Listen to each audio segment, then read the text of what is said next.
আসসালামু আলাইকুম রহমতুল্লাহ। প্রিয় শিক্ষার্থীবৃন্দ, আজকের ভিডিও টিউটোরিয়ালে আমি তোমাদের সাথে গুরুত্বপূর্ণ যে টপিক সেটা হচ্ছে গল্পে গল্পে ভোকাবুলারি শিখি, এই চ্যাপ্টার থেকে তোমাদেরকে ভিডিও মেকিং করে দিচ্ছি। তো আজকের এই ভিডিও টিউটোরিয়ালে আমরা শিখব গল্পে গল্পে কিভাবে ভোকাবুলারি শেখা যায়, অর্থাৎ English is nothing but game of word. আমরা জানি যে ইংলিশ কিছুই না, আসলে শব্দের খেলা। তো যে যত ওয়ার্ড মিনিং পারবে সে ইংলিশকে তত আয়ত্ত করবে। তো সেই লক্ষ্যে আমি তোমাদের জন্য নিয়মিত যে প্রোগ্রাম রাখছি সেটা হচ্ছে গল্পে গল্পে ভোকাবুলারি শিখি পার্ট 1। আজকে যে গল্পটি বলবো সেই গল্প থেকে আমরা যে ওয়ার্ডগুলো শিখবো সেটা হচ্ছে কিন্তু যখন আমরা এই গল্পটার মাধ্যমে শিখবো দেখবো কত সহজে এটা তোমাদের একদম মাথার মধ্যে গেঁথে যাবে এবং খুব সহজেই বুঝতে পারবা। তো গল্প শুরু করা যাক। এক সময়ের সবুজ বনটি আজ তার বায়োডাইভার্সিটি হারিয়েছে।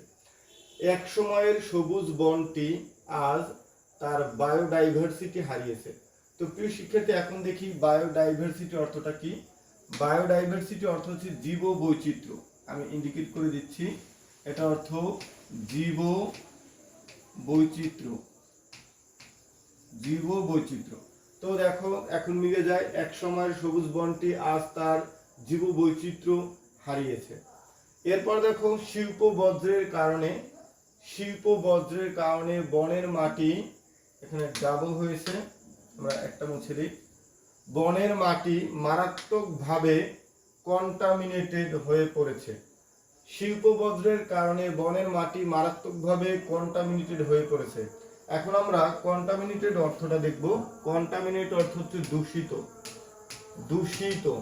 তাহলে মিলে যাচ্ছে যে শিল্প বজ্রের কারণে বনের মাটি মারাত্মকভাবে দূষিত হয়ে পড়ছে। পাশের নদীটির পানি এখন সম্পূর্ণ টজিক। পাশের নদীটির পানি এখন সম্পূর্ণ টজিক। টজিক শব্দের অর্থ হচ্ছে বিষাক্ত। তাহলে পাশের নদীটির পানি এখন সম্পূর্ণ বিষাক্ত। পরিবেশবিদরা বলেছেন এই বিপর্যয়ের মূল কারণ অ্যানথ্রোপোজেনিক কর্মকাণ্ড, অর্থাৎ এটার অর্থ হচ্ছে মানুষের সৃষ্টি, মানুষের সৃষ্ট কর্মকাণ্ড, মানুষের সৃষ্ট কর্মকাণ্ড বা কর্মকাণ্ড। তাহলে আমরা দেখি পরিবেশবিদরা বলেছে এই বিপর্যয়ের মূল কারণ মানুষের সৃষ্ট কর্মকাণ্ড। প্রকৃতির স্বাভাবিক ইকুইলিব্রিয়াম নষ্ট হয়ে গেছে। প্রকৃতির স্বাভাবিক ইকুইলিব্রিয়াম নষ্ট হয়ে গেছে। প্রকৃতির স্বাভাবিক ইকুইলিব্রিয়াম নষ্ট হয়ে গেছে। এই ইকুইলিব্রিয়াম শব্দের অর্থ হচ্ছে ভারসাম্য। এটার অর্থ হচ্ছে ভারসাম্য। তাহলে দেখো এটার মিনিংটা হচ্ছে কি, প্রকৃতির স্বাভাবিক ভারসাম্য নষ্ট হয়ে গেছে। এরপর নেক্সট লাইনটা আমরা পড়ি। তাদের আশঙ্কা এই ক্ষতি হয়তো ইরিভার্সিবল কথার অর্থ হচ্ছে যা পূর্ব অবস্থায় ফেরানো যায় না বা পূর্বের অবস্থায় ফেরানো যায় না এমন। তাহলে তাদের আশঙ্কা এই ক্ষতি হয়তো পূর্বের অবস্থায় ফেরানো যাবে না। পূর্ব অবস্থায় ফেরানো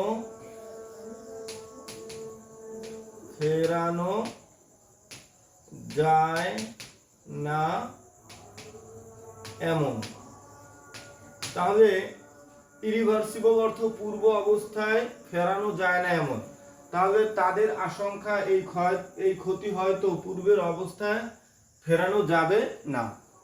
মানুষ ভবিষ্যতের কথা না ভেবে যেভাবে প্রাকৃতিক সম্পদ ডিপ্লিটিং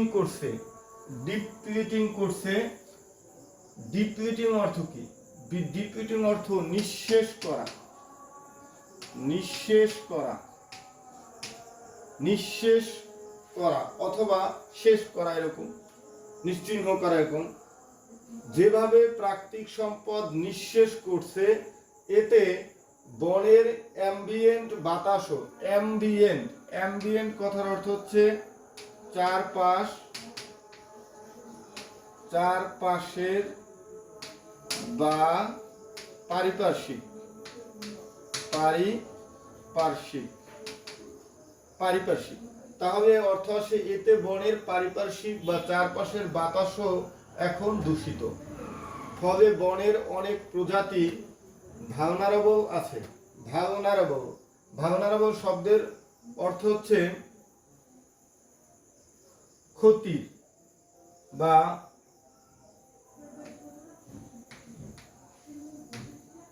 আরেকটা অর্থ দিবে ঝুঁকিপূর্ণ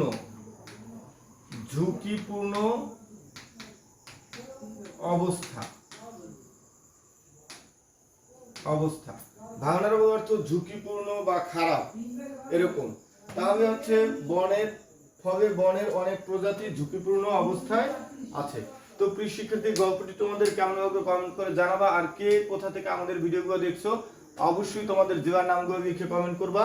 পরবর্তী পার্টে আমরা এরকম আরো গুরুত্বপূর্ণ কিছু কঠিন ওয়ার্ডের গল্প আকারে শিখে নেব। তো সেজন্য আমাদের সাথে থাকো, ভালো থাকো, আল্লাহ হাফেজ।